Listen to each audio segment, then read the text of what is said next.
Welcome to the Rim Break Rodeo. We hope this video helps. You start by confirming the OS version and making a quick backup so you can roll back if needed.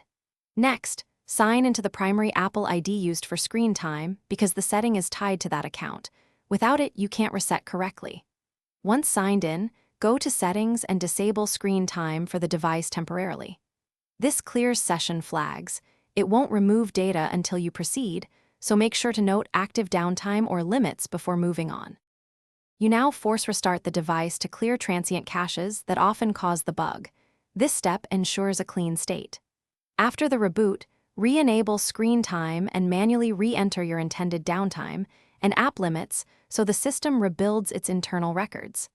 Make sure to check family sharing or the device list because mismatched device entries commonly reintroduce the issue.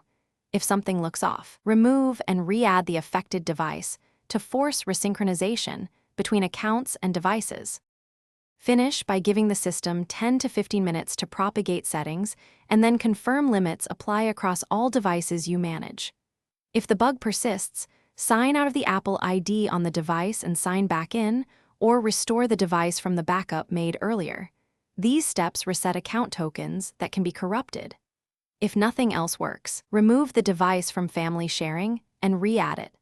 This single action forces a fresh screen time link. Thanks for watching. Consider subscribing if we helped you.